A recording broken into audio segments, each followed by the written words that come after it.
We care from the individual point of view about climate risks because those risks impact long-term decisions such as where to live, what type of occupation to do, type of leisure, etc. The amount of investment which is required to achieve the green transition is absolutely enormous. And this is very likely to lead to important changes in the structure of the economy, and as a result is likely to affect employment in certain sectors and could also have implications for the overall level of prices, etc.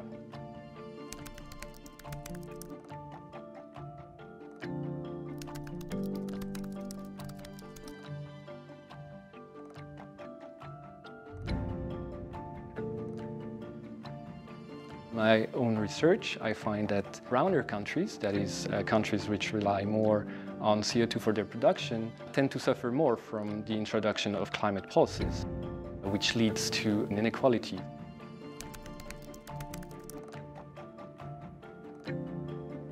As part of their mandate, central banks are required to ensure price, economic and financial stability. There could be financial stability risks if the price of firms in the stock market don't really reflect their exposure to climate risk. If you introduce a very tight climate policies and you have many firms which rely a lot on CO2, then their economic value may decrease all of a sudden and potentially trigger a financial crisis.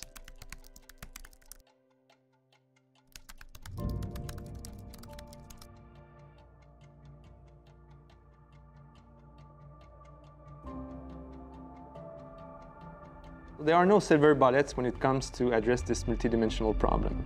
Economists will propose a recipe that relies on 3 policy levers: information, standards, and economic incentives. Information is really the first step to design policy to adapt and mitigate climate risk. What we need to do is to develop information strategies to quantify and measure such risk. The individual and firms need to know what are the risks they are facing. Standards are mechanisms that we need to put in place to measure, disclose, and integrate climate risk in market transactions. Economic incentives is, of course, the most popular tool proposed by economists because this is a decentralized way to communicate that carbon emissions should be reduced. For that, we need to put a price on carbon. In practice, it means we'll pay higher energy prices, higher prices for all goods that are carbon intensive. Having reliable data for firms' disclosure of climate risk is very important to understand the economic effects of climate change.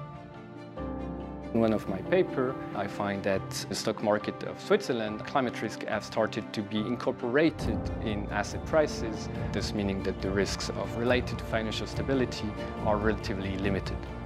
A lot of progress is being done at the moment, and I think more is also required. So what we need to do in economics is to study and to quantify how those risks impact those decisions and design policies to adapt and mitigate those risks.